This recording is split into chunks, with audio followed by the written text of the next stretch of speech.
Okay, there we go. The Hydra's been fed, the dungeons have been re-moistened, which is a word apparently, and the party ended the session right before the big fight. The next session is going to go by smoothly, and Boss? Isn't this next fight kind of nasty for only 3 adventurers? well, it might be a little challenging, but with all their... Wait, 4. What? You mean 4 adventurers. There are only 4 of them. No. There are only 3 outside the dungeon. By the gods. Okay, who died?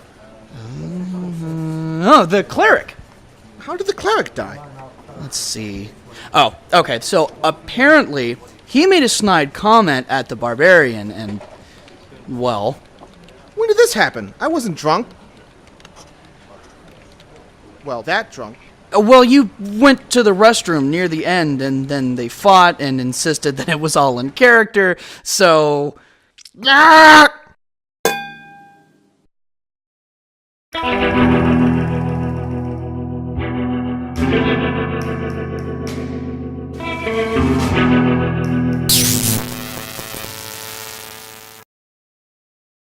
I've been playing this game longer than I care to admit, and I've experienced more than my fair share of character death. And I've even seen my fair share of...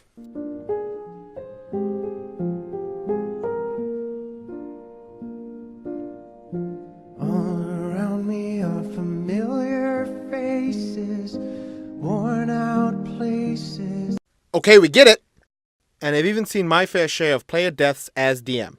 And whenever it happens, the player who died will have to build a new character, and this is an entire event onto itself. Not only does the player have to start from scratch re-rolling a new adventurer, but now the DM has to find a place to put said new adventurer where the party will pick them up, and depending on the scenario, this could be a massive tugging of the meta puppet strings.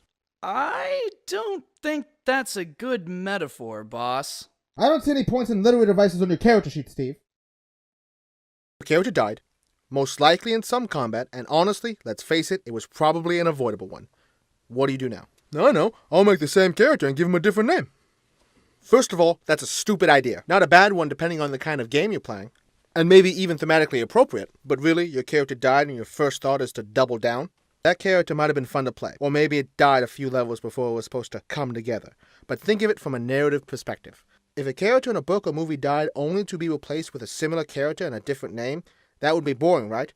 It would cheapen the impact of the character and severely lower the stakes if all but the main character was swappable in-universe. Second, a character dying is the perfect opportunity to fix any problems your game might be having. Take this example. The party begins and there are 4 melee fighters. Already, problems can be seen, but let's press forward. After doing a leg or 2 of the adventure, the party fights a boss, and one of the characters dies because they couldn't kill the boss faster, and, altogether now, because they had no range. So now clearly the next character should have some ranged options. But let's think bigger and broader. Let's say the party's fighting an evil lich, and they are slogging through old tombs and dungeons, learning as much as they can, but surprise, surprise, none of the party's actually any good at learning things. Maybe the caster is charisma-based and thinks this whole reading thing is for nerds. Maybe the wizard only likes fire spells and thinks this whole necromancy thing is so last century. Whatever the reason, the party is having difficulty getting the plot information, and then, boom. Your character dies. Now you can step in and be the hole to your party's hole. No. Now you can step in and do the... No. There's a hole, and then the party has... Oh, they'll fill the hole. Steve, I swear to all that is holy that I will make you Wishmaster 4 wide... The character dies, and now you can step in and fill that hole. Sure, some people might see this as a meta thing, but honestly, it'll make it easier for the party to accept a new character in-game if the new guy can offer something the party has been lacking, and if they're smart, they're going to try to find someone that can help them complete their current goal anyhow. Which ties nicely into my next bit of advice. I'm sure we've all been there. Your character dies. You roll up a new one. The party finds you captive in the current dungeon they're adventuring in. They agree to let you go if you help them, and you're all aboard that. Then, you get out. You beat your captors. You see the sun for the first time in ages, and you see your new companions, and you leave. Something happens in the dungeon. Like one of the party members praises a god that stands for something you hate, the party wants to do X, and you're really all about Y. This is a fundamental mistake I see players make when they make a new character for an adventure already underway. They have this great idea for a character, they put it together, and just sort of expect all the pieces to fall into place. But they often don't. Luckily, this is an easy problem to solve. Align the goals of the new character to the party. Here's what I mean. Every character's goals can be broken down into two types, immediate goals and long-term goals. Immediate goals are the task at hand, clearing the dungeon, following the trail of evidence, killing the big bad's lieutenant. And the long-term goals for most adventuring parties shift from whatever the main goal was before the adventure to finishing the campaign, i.e. sealing the portal that will end the world, having the corrupt noble brought to justice, killing the big bad, and solving the evil plot. And the easiest thing for you to do is to have one or both of these goals in line with the party. You work it out that your new character was another adventurer that uncovered the plot to the big bad, but they had failed to defeat them. Then the group was taken prisoner and your new character is the last survivor. Now your character has a reason not only to adventure, but to adventure with this specific group because they're going after the same villain that destroyed your former party. The other players might be suspicious at first, but after you help them clear the dungeon, their fears should be assuaged. I think it's pronounced assuaged. That's stupid, Steve. In fact, I'm going to look it up right now to show you how wrong you are.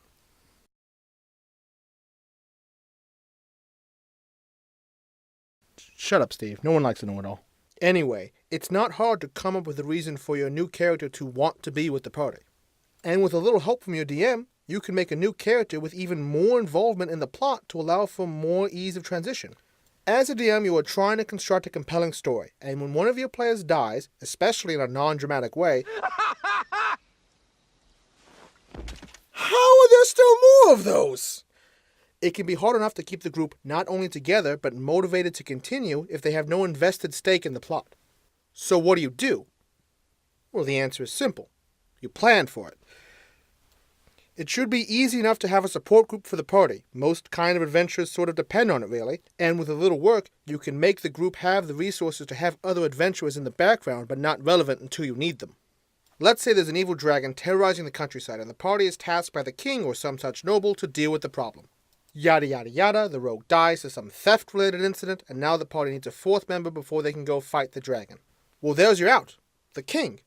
It could be very conceivable for such a figure to not put all his eggs in one basket. This king could have easily had spies out gathering information on the dragon, knights in the land defending the villagers, even made allies with the local barbarian hordes to help bolster his numbers in case it came down to a battle. You should have a way built into the story to allow for some other adventurer to join the party without too much friction to avoid the problem of too much friction. Boss. I know, Steve. I'll fix it in post. Note, I'm not suggesting you have pre-built characters for your players in the event of their death. That's just dumb. I'm saying have a way for the player to make any character that can appropriately fit the setting and a conceivable way to put them in there. One of the best parts of D&D is the organic storytelling. The fact that the players are just as much part of the narrative construction of the world as the DM, if not more, and a way to cement this is to have the players' actions be tied into the plot. Did the party save a town from a goblin army? Great, now the town is safe and they can go back to being commoners and doing commoner things.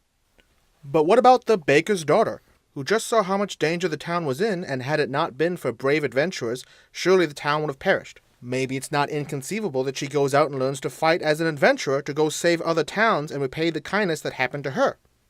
Then, later down the road, the players are fighting in the Spider King's lair, and the fighter decides this is the best time to fail all those saves he was passing easily just sessions ago and dies!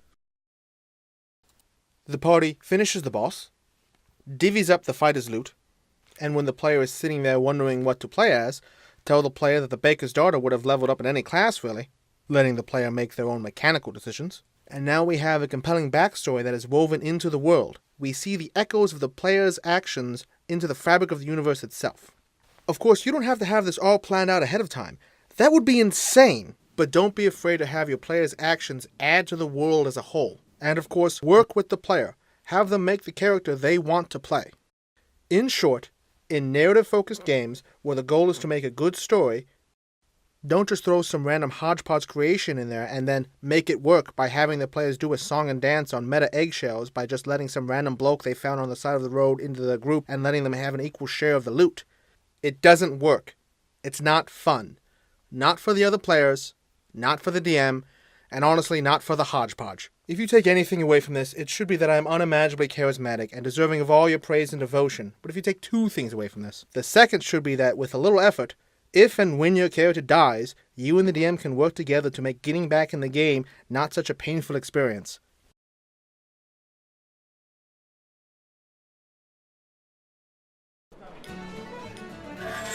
Hey guys, I'm the Shameless Plug. You guys should buy our books on Drive-Thru RPG. We got some pretty good deals. Get out of here, you shameless plug. Nobody likes you.